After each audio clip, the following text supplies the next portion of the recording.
So, like, Brian's answers cost 1 and 2, whereas James's tricks cost 0 and 1. So when you get to this crucial turn, it's very hard for Brian to be on the right end of things. It never feels like he gets to turn the corner in the matchup.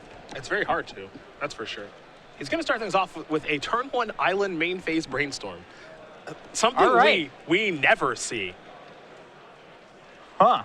That's pretty telling, I think. So what I would wonder is if he's burying a Terminus 2 cards down. So you can't bury it 1 card down because it wasn't Tundra Brainstorm. It was Island Brainstorm. It's an interesting play. James is going to play a Brainstorm as well here. That play makes a lot more sense. But yeah, I'm interested in that. Boy, that's an interesting play by Brian. Okay. That's a new one even to me. I mean, so it's one of those situations where we're going to be like, oh, that's not good. But I respect Brian far too much to say that that's not good. There are corner cases where that's the right play, and we have to assume he's in one of them. A little higher? What are you up to? I doubt you're attacking. Crop rotation, okay. Yeah, and so for James, this is a good opportunity if he really needs that crop rotation to get something in specific to do while the shields are down. I think that's going to resolve here because this, to me, it really feels like, okay, if you're crop rotating right now in the main phase, you want to go get an Ink Moth Nexus, but also it allows James to daze. Oh, that's kind of a beating. So I fully think that crop rotation was an attempt to get an Ink Moth Nexus if it resolves. Okay. But James has one in his hand. I just had one in his hand. So, like, by not playing a land yet, he plays crop rotation while Brian is tapped out to say, hey, I really need this to resolve because I need to get a good threat. Brian's like, all right, I'll force a will removing a blue card to stop your crop rotation. And James says, all right, I'll play my Ink Moth that I have in my hand. Nice force of will, your turn. Now, to be fair, it is a 2 for 2. Because James did have to sack the land across his crop rotation. But the lands on James' side hardly count as cards. Yeah, that's what I was going to say. The lands are expendable. You want to be force of willing much more important stuff in a matchup than crop rotation. That play may not look like much, but that's a very, very nice play there from James. BBD going to cast another Brainstorm here. He'll draw 3 cards, have to put 2 back. So what it looks like, the reason for the turn 1 Brainstorm from Brian is that his only other land in hand was a fetch land. And if he's committed enough... Yeah. So you're responsible. Why would you play it turn 1 instead of simply just doing it on turn 2 and then cracking the fetch land? And I think if he thinks this is a low enough to the ground matchup and he kind of knows the deck he's playing against, he just needs to get that mana efficiency. He needs to get the Brainstorm out of hand right away. There's a Verdant Catacombs off the top of the deck. I believe James knew that was there because of the Brainstorm, so he'll sacrifice that, go get a Tropical Island. Okay, to start attacking. Brian was able to make Sensei's Divining Top, though. So as a card that, I mean, that's the counterbalance top interaction is really powerful here. But maybe we'll see if Brian gets to untap. The deck does get to do this from time to time. Here's Invigorate on Ink Moth. It's 6/6. And it looks like it's going to go crazy here. Or Berserk, if you would. I say, we rocking steady? Okay, here's Berserk. Is there Force of Will in Brian's hand? This game was played so good by James. It was played so good. He got, and yeah, let's just point this out. Brian had the Force of Will. Yeah, this game was played so good. And James just baits it out on a crop rotation and then kills Brian with the combo. Yeah, no, James' hand was all pump spells, all in on the combo. He didn't have any protective counter magic. It's like, well, how am I going to get around this Force of Will? Well, I'll just get him to force something else. This is never going to be a best of SCG Live moment. This is not going to be something that a lot of people remember. That game was played so well, and it lasted 3 turns. You have to look at, you just have to, it's the kind of things where you have to look for those angle plays. And, like, this may or may not work. I wonder if I can get him to counter this. The ability to get Brian to counter that crop rotation because of the way he played it, which was in his main phase, he brainstorms first, then he plays crop rotation, which crop rotation, 1, serves as a way to search for income Nexus. 2, it's a shuffle for the Brainstorm. And you're playing it on your main phase while Brian's tapped out because you're scared of Spell Pierce and, other stuff like that when you have mana that you can actually pay. So you want to try to get a free counter spell out of his hand. So Brian obliges. He says, all right, I'm going to force will that because clearly this is important to you and you don't want to have this happen while I'm untapped. And James is like, okay, I didn't even care about that at all. Playing Buff X and then kill him the next turn. It was excellent. It's 3 turns and it's extremely well played. Wow, all right. James Rynkiewicz currently up a game here over Brian Braun-Duin. How you win a counter war with only green cards? Yes. Well, take a look at BBD's sideboard here. You'll find 2 copies of Wear and Tear, 3 Pyroblast, 2 Surgical Extraction, 2 Flusterstorm, an Aetherstorm Canoness, 2 Meddling Mages, and 3 Monastery Mentors. Brian is actually bringing some useful cards to the table here. Yeah, so he does have some useful cards. He has these. So Monastery Mentor is not bad. It creates blockers here. It may be a preferred way for him to win. At the same time, he does have Flusterstorms that are great at dealing with pump spells and are good in counter wars on top of that. Meddling Mage is not unreasonable in this matchup as well.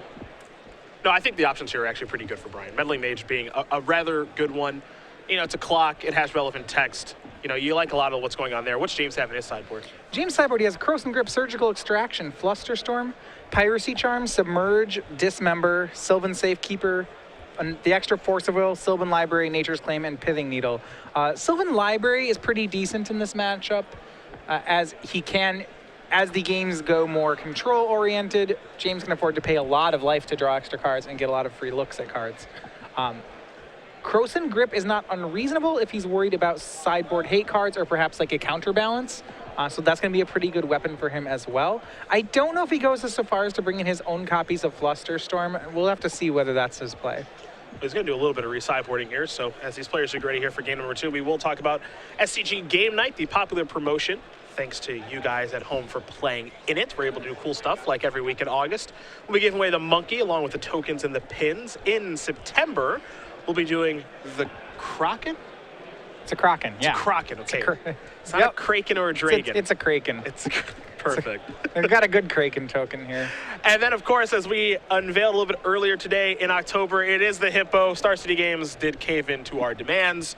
So now we do have a Hippo with a bird and a cocktail glass on there. That'll be available in October, which will be here sooner than you think. Trust me. StarCityGames.com/game night for more information about that as we do get ready here for game number 2. Yeah, this whole Kraken thing started because I had to, when we were going through it, I had to look up how to pronounce it because I was pretty sure it wasn't Kraken. And then, of course, it just spiraled out of control from there. And now we're just going to have to say that every time we talk about the token this weekend. Correct. Excellent. Look, these are the things we should look up when no one's watching. Yeah, You brought this on yourself. If you would have never asked me, I could have never done this. Yep. But you asked. Lesson learned. That's right. Now we have to get that Minnesota accent out of you, which I know you try to hide during coverage, and now here we are. Only select words. I'm telling you, there will be one day where I just have you call a match entirely in your Minnesota accent. I'll make it a short one. Only select words. I'll make it a short one, but there will be a match. Like that 3-game match, that 3-turn game we just watched would have been perfect. All right. So James Rynkiewicz goes for the turn 1 Pithing Needle, which is going to force Brian to crack a Scalding Tarn in response. Yep, and I think we'll have a Sensei's Divine top name here. I would think so. Pretty predictable stuff there. It's one of the better cards in Miracles. And outside of Fetch Lands, it's the only card that you can reasonably name. I like you get the extra value when you play a Pithing Needle into a Scalding Tarn, that you get to force them to crack the Fetch Land and then name Divining Top. It feels good. Yeah. It feels good. Remember, once they tell you what they've named, it's too late to do anything about it. Correct. So if I can't Needle, say Tarn, and then you're like, oh, in response, crack it. That doesn't work. There's days on a counterbalance. James is making this look real easy so far. And it's not always this easy. There's a Ponder. So if you Needle the top and then daze the counterbalance, that's one way to beat a countertop block. Yeah, what does their deck even do now? See if Brian's got any sort of interaction. I guess he's not dead yet, and it's turn 2, so that's a bonus. James going to shuffle with Ponder. Does not like what he saw. He'll pass the turn back. BBD will take a draw step. Remember, Rynkiewicz is behind a land there from the daze. Yep. Here's a Brainstorm. And James has done a good job of answering Brian's cards, though he still needs pro action on his own part. If we get into the game of who can brainstorm better, it's going to be Brian. Yeah, Brian's Brainstorm not all that impressive there. Picked up 2 lands and then a copy of Sensei's Divining Top. Well, good news is that one of them is a fetch land, and it gave him the ability to put a Terminus on top of his deck at some point. So some small victories there. Yeah, but without Divining Top, that Terminus on top of his deck is not as powerful, as he doesn't have full control over when it goes off. It's still a tool worth having. But in a lot of ways, he's sitting on a stack of lands. There's a top. Pass the turn back. Now, Brian does have access to Wear Tear in his sideboard, so that's part of the reason that you're still going to see him play the top, because he does have ways to get Pithing Needle off the side, or excuse me, off the board. Yeah, otherwise, if he did not, it says that will tell you that he has a way to get rid of it in his deck currently, because if he didn't, he'd hang on to the Divining Tops so that he could shuffle it away to Brainstorms. This is Preordain. So Scry 2. Don't oftentimes see Preordain in Infect. Yeah. Wear Tear, not totally unreasonable. It gets rid of Sylvan Library, it gets rid of Inkmoth Nexus. Oh, there are plenty of targets. I'm not surprised to see that in at all. At the same time, he also has Council's Judgment in the deck. Yep. So James continuing to cantrip here. Said he doesn't want to get into a cantrip fight with Brian. Inkmoth will do well to avoid that. Yeah, he'd like to get into an Inkmoth Nexus fight, because that's a hard better card. One. That's a hard card for Miracles to beat. Brian going to sacrifice Scalding Tarn. Knows what his draw step is going to be because of the result of Brainstorm, so he'd rather fetch, get a clean draw step, get himself a copy of Volcanic Isle, and that'll turn on Wear Tear.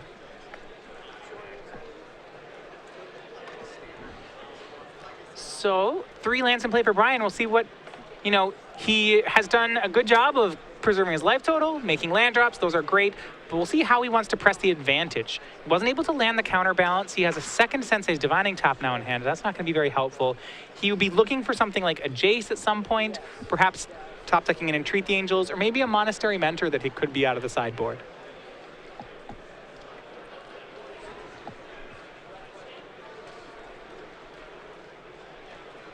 Is it time for a Blighted Agent? It appears that it is. Here's a danger. James is getting to develop his board. Now has 2 Infectors in play, an uncorrect fetch land in case he has some cantrips in the future. Remember, that Needle is still on Sensei's Divining Top, so Brian is not in full control of his draws just yet. We know that Brian at one point had a Terminus in hand. He may have brainstormed it to the top of his deck. If so, he'd be drawing it this turn. Well, he did fetch on the previous turn, so okay. I think this is an instance where he just probably fetched that away. And he's going to go for an end of turn where... Yeah, it's an attempt of that on the Pithing Needle. James is going to sacrifice his fetch land pretty quickly.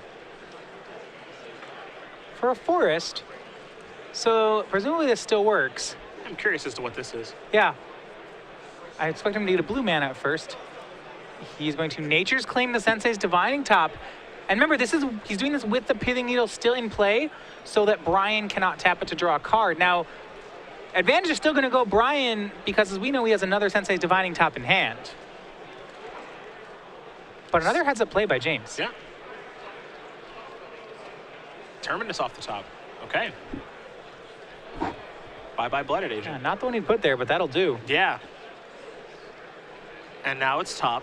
And now Brian's starting to work his way back into this match. This is the dangerous spot. Now we're in a top deck, like the cantrip board that James didn't want to fight. It's looking like he's fighting it, and Brian's not going to play fair. He's going to have the Sensei's Divining Top.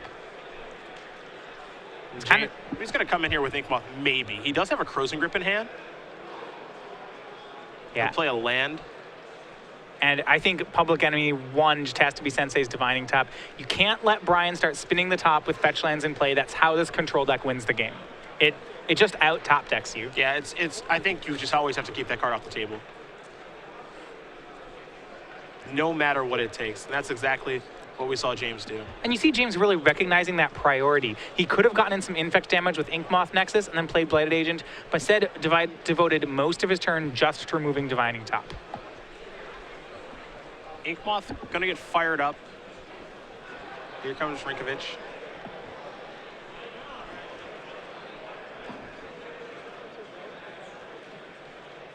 Brian going to make a move here? Now, typically what you'll find against Infect, the best time to make a move is at the end of turn. Yeah, is either at the end of their turn or your main phase. Yeah.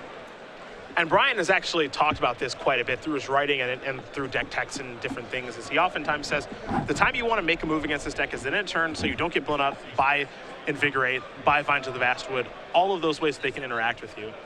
Now, part of the reason he's doing it in combat right now is because Snapcaster Mage is involved. Yep, so Snapcaster, he has given Brainstorm flashback, and now the Snapcaster Mage will just block Blighted Agent. And a good extraction of value here from Brian. Yeah. They'll trade. He'll get a Brainstorm on end step. He takes one hit of poison, but that's not the end of the world. And there is one Invigorate in James's hand. And even Brian on this turn too, because he did target Brainstorm. And he gets the flashback now too. And he's got the fetch land on the battlefield, so.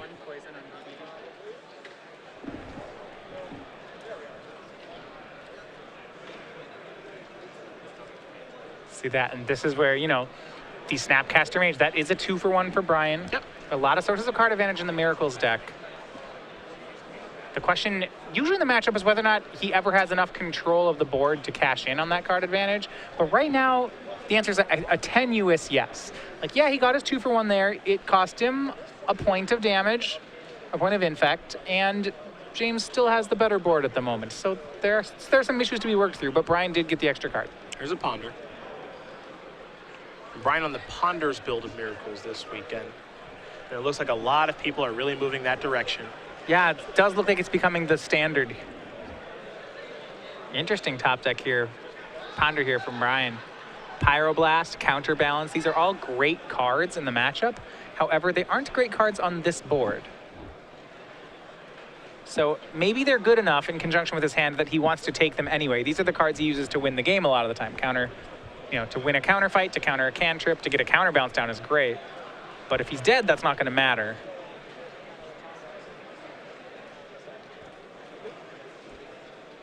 And they're too good to pass up. He'll take them. There's counterbalance. It's hard to pass that one up. Even if it is a naked counterbalance with no Sensei's Divining Top, it's still quite good. James's deck is so focused around the mana cost 1. It's the easiest mana cost to blind flip in the format. Here's 2 poison.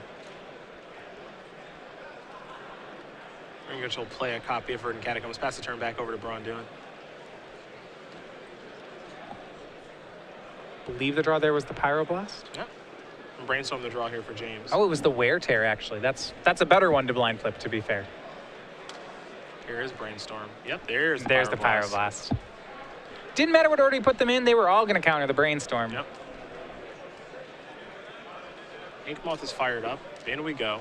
And I like this. The Wear Tear, remember, the Inkmoth Nexus is an artifact creature. So if Brian chooses to, he can go after the Nexus here. Yeah, I don't think James is moving. Brian, at some point, I think he wants to make that play. As you said, he might just do it on end step. I could just do it here. Like, I think this is fine if Brian moves, but James isn't going to move. Yeah. Just too much open mana. So the Inkmoth Nexus gets weared. Brian goes to 4 poison. Yep.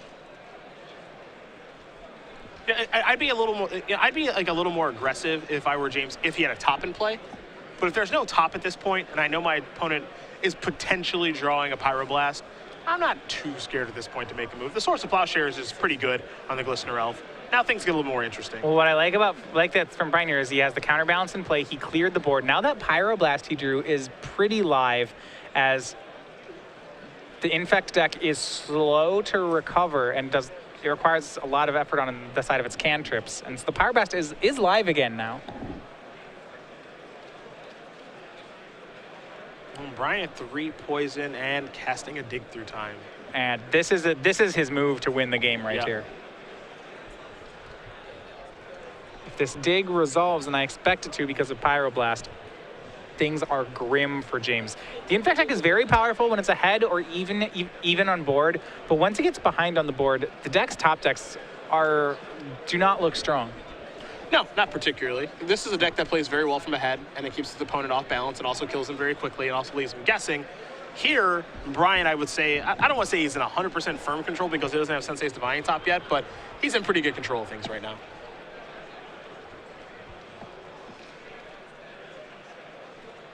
There's a top. Now he's in firm control. Yeah, that should do it. And another Invigorate from Rynkiewicz. She's not going to go any further than that. James knows that he's beat. He's going to concede right away. Braun-Duin going to win game number 2 here over James Rynkiewicz. Miracles, Infect, getting ready for a third one here. I still think things do favor Miracles, but you can see that Brian is pretty experienced in this matchup. Wouldn't surprise you too much, given that Tom Ross lives in Roanoke now. So maybe they play some pickup games of this. Well, I mean, that was the thing. Infect, a year ago, when Tom Ross was really dominating the tour with it, Infect was kind of just the Tom Ross deck, and that's ceased to be the case. It's, you know, one of the things you can say about the format, it's the deck that's actually become a deck in the last 2 years, which is really impressive in an eternal format. But because of that, a lot of players are now experienced opponents against the deck. Things like you mentioned, you know, Brian knows to play his tricks on end step, isn't really caught off guard by any of the tricks anymore. No, not anymore. I mean, he's experienced in the matchup now. And that's really important because, you know, if you don't know what Infect's going to do, it'll catch you by surprise, that's for sure. So Brian going to push that Infect counter off the table. I don't need that right now. I'm perfectly fine as he gets ready here for game number 3. Very quickly, however, before game number 3 does begin, and again, James Rynkiewicz will be on the play, we'll talk about the Star City Games summer sale. We got a new sale every day at 11 a.m. taking place all August. Right now, that includes weekends too. Typically it doesn't, but for the summer sale it does. So right now, until tomorrow, save on select packs and booster boxes. You do see the image there. Some of those may be available. Head over to Star City Games and find out. And tomorrow, after round number 10 of coverage, we'll let you know what our other summer sale will be. But again, all month long, new sale every day.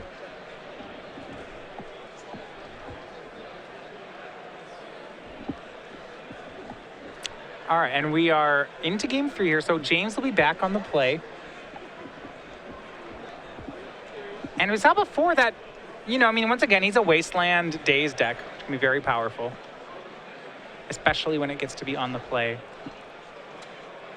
In game 1, if you missed it, it's a good one to highlight, especially how to make something out of nothing.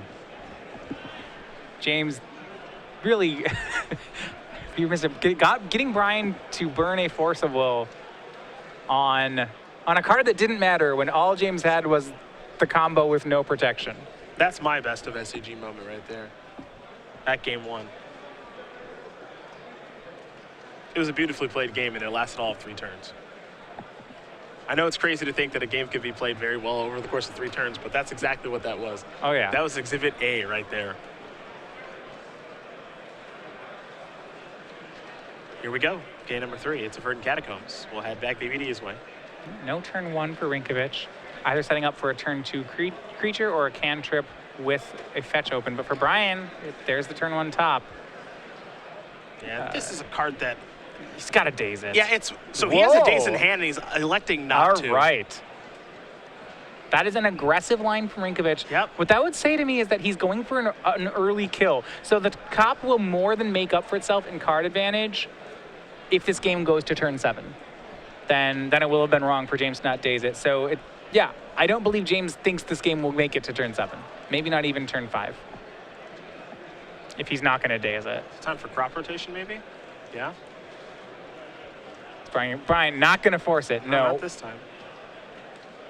Inkmoth Nexus, perhaps? Okay. Yes. And now sacrifice this land. Get that. A lot of deck and land manipulation there on turn 2. Just getting ready for Become Immense. Uh-huh. And now what? Now Blight Agent. So that's the aggressive start I was talking about. Fair enough.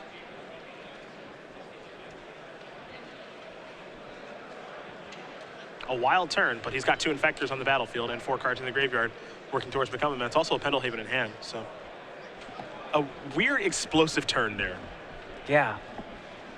Drop a Rynkiewicz. Does have the Croson Grip. Ooh, that's a huge draw. Yeah. Attack you.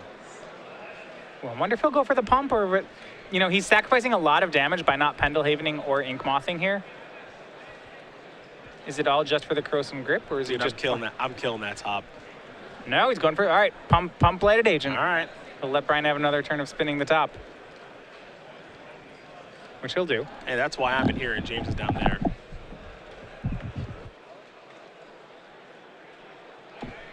This guy knows what he's doing. He's a Legacy Grand Prix champion.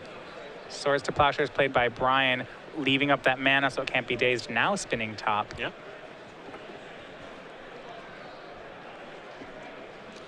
Brian will draw.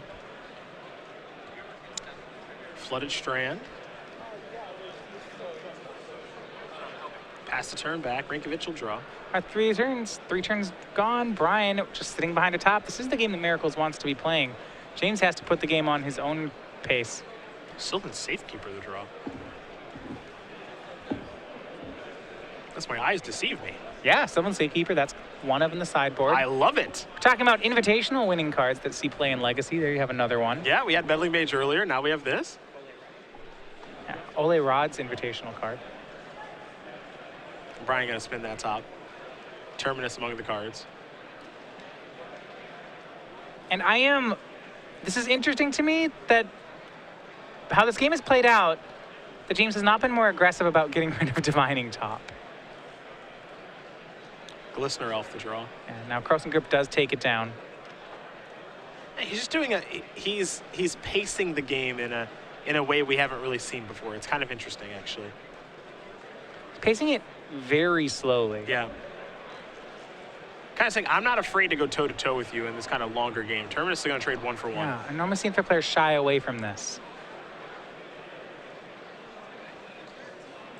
Now it's time for Brainstorm, it appears. Maybe not.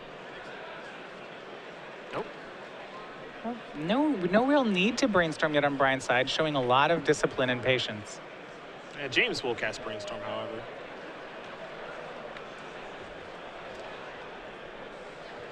And at one point, I'm wondering, will James offer up the Inkmoth Nexus?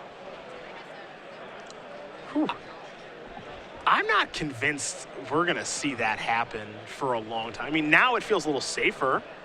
Yeah, Sylvan Safekeeper. Oh, we got a reader. Brian doesn't know sure. the old Sylvan Safekeeper. Come on, Brian. It's 1/1 for 1. If you sack a land, a creature gets Shroud until end of turn. Solid Rod.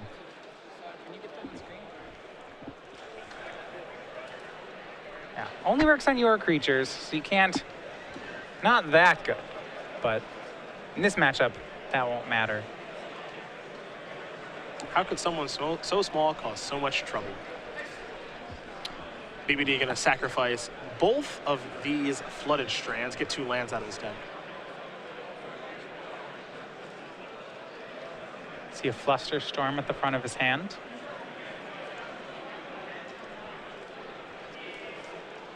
Curious what the next plan is here for Brian.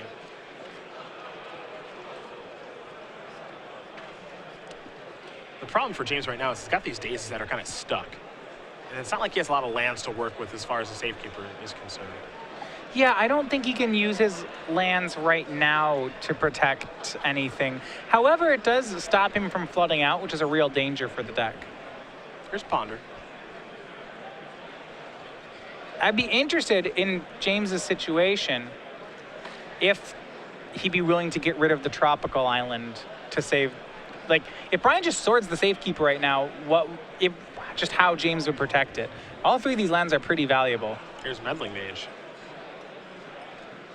We'll get confirmation on what this is naming in just a moment. It's an invitational card standoff. Yeah. Well, as we know, Chris Procula, a much larger person than Ole Rod. That's why he gets to be a 2/2 to Ole's 1/1. Meddling Mage is naming Invigorate right now, excuse me. Terminus, Brainstorm, and Flusterstorm are the cards in Braun-Duin's hand. That last part actually not entirely true. Yeah, Procula gets to be a much larger creature, but anyhow, all right. After seeing Brian's hand, this is enough for James to go for an attack. Knows the coast is clear, or at least relatively clear. So going beatdowns. And a Pendlehaven activation. And puts Brian to 4 poison. Yep. And kind of a It's just protect the queen strategy here for James. So Sylvan Safekeeper plus Pendelhaven plus Inkmoth Nexus. All right. Yeah, it's a weird game state right now for James. I mean, he's just, it feels like he's trying to lock Brian out in a certain sense. He's charming Brian to actually have an answer to that, which I'm not certain Brian does. I'm not convinced he does. And we're going to find out as the turns play out. Here's a preordain. Like, maybe at some point Brian has to try to Terminus away the Safekeeper and then get a pinpoint removal spell. That's not easy. Ooh, there's another Nexus. That's really not easy now. Pendelhaven activation, beatdowns. Huh. I've seen a lot of stuff in my days of doing coverage. This is going to work. I haven't seen this one. Safekeeper in combination with Infect creatures in Pendelhaven. Well, what I like about it is it's just so low investment right now.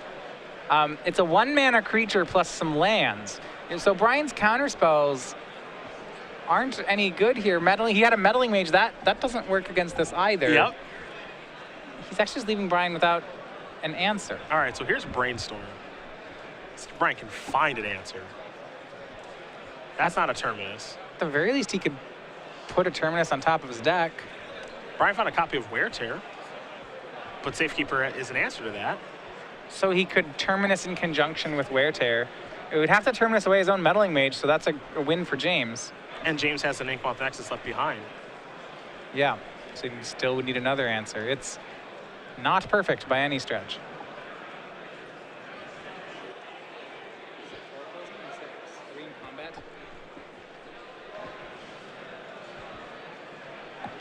Brainstorm is done resolving. Remember, the Inkmoth Nexus, we're in combat right now. Inkmoth Nexus threatening to put 6 poison onto Brian.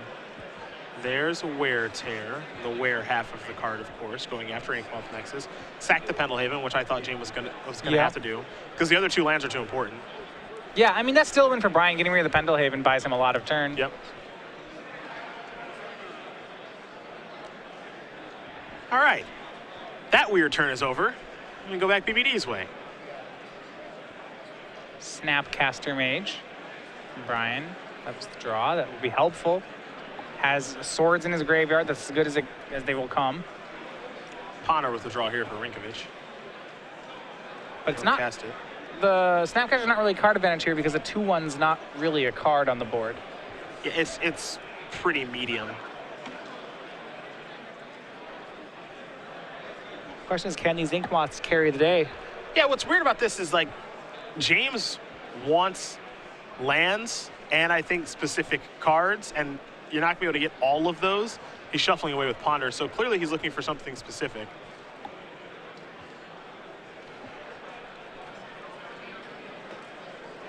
Mystery card coming.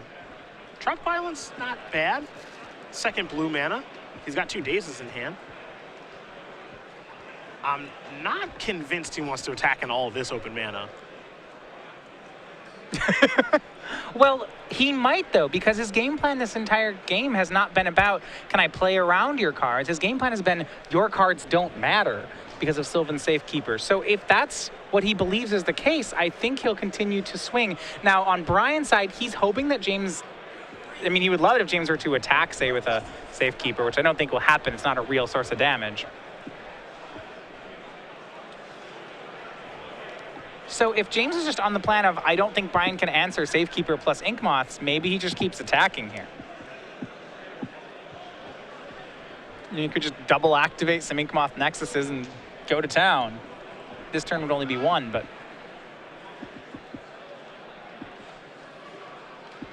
What to do? A delicate balance of things here for James. You can tell he wants to attack. Yeah. Now remember, Sylvan Safekeeper, as being a card from Judgment, gives a creature Shroud, not Hexproof. Yep. Which means that James can't pump the creature if he decides to Safekeep it. It's a big difference. Big difference. If it's Hexproof, we'd see a lot more of that card in this deck. Terminus. That's off the top. That's the draw set for Brian that turn. It's a 2-for-1 for James, but the Safekeeper was doing a lot of important work there. Ooh, Forcible is a nice draw. Yeah, much better than the pair of Dazes James is sitting on. As the game gets late, we will see James draw more cards like Daze that are not efficient anymore. He might try to go for the W here. He's got Vines with the Vespa in his hand. He has Force of Will and Daze as protection. Daze is not great protection. Force of Will, of course, is. So.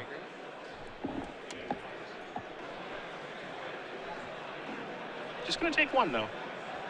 Yeah, if he had another land so he could go Vines it maybe twice or something like that, he might go for it.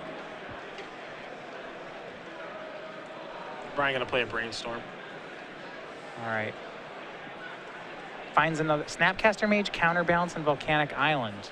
So the Snapcaster is very live. Swords to Plowshares, Wear Tear, Brainstorm, Pyroblast all appear to be in his graveyard. Counterbalance, not bad in the matchup, but it does, I mean, with staring on Inkmoth Nexuses, Counterbalance doesn't seem like it matters anymore. I don't know, Counterbalance's ability to counter spells kind of, I mean, I know he doesn't have a top on the battlefield, but might be a little bit better than we are giving it credit for. For James draws another Inkmoth Nexus. Yep, he'll play the new one to activate this one. These 1/1 Infect Flyers keep coming in. And you see some discipline on James' side. He could have activated 2 Inkmoths. Yeah, I don't like that. I don't like that. I don't think he's in that much of a rush. What's really interesting about this... What's the danger? Well, I mean, you could just run face first in Terminus and lose 2 of them. That's true. If Brian has a Terminus on... Yeah. I mean, like, you know, if Brian has some way to draw, like, Snapcaster Mage into Brainstorm, Flashback Brainstorm, run into Terminus, we have a fight over that. That's not really a fight you want to have. Sure. The danger here for James, even though it feels like he's in control of things right now, is if Brian miracles and Entreat the Angels... None of this matters. Yeah, we're going to have, like, kind of a battle over that all of a sudden, and then if Entreat resolves, then it changes how James has to play. You know, James actually does have a fair amount of protection over that. He does have a couple Dazes, a Force of Will. And Daze actually not bad against, I mean, the presence of Daze in James's deck affects how much Brian can entreat for. So here's a Snapcaster Mage. Gonna target, it looks like, where? Said before, the end step is where he likes to go for kill spells against Infect. Now, James will Vines to protect it. The fact that there are 3 Inkmoth Nexus here makes this a slog for Brian, especially at 8 poison. Yeah, this is interesting because you thought it's... How does he want to use Vines here? He's using it defensively to protect his 3rd Inkmoth Nexus. He could use it on offense to go for a kill, but it doesn't look like he needs to go that crazy right now. He's pretty comfortable with how the game is going. Yeah, I mean, so here's the thing. If Brian's at 8, I don't think you ever want to kick Vines. You don't really need to anymore. And at the point you realize that this is only a 1 green spell, what better value are you going to get than protecting an Inkmoth Nexus? So you had the option to? Sure, why not spend it? I think that's all the card does anymore. And Brian has certainly shown that he's not going to play into that card during combat. Right. You know, he'll play into it at the end of your turn or on his own turn. There's Flusterstorm. Brian insists. And the Dazes will be no good against Flusterstorm. So no Vines, Inkmoth. Not going to die yet because you can just daze the original spell. You can daze the Wear Tear. So it lives. Yeah, James is hell-bent on protecting those. Brian going to draw.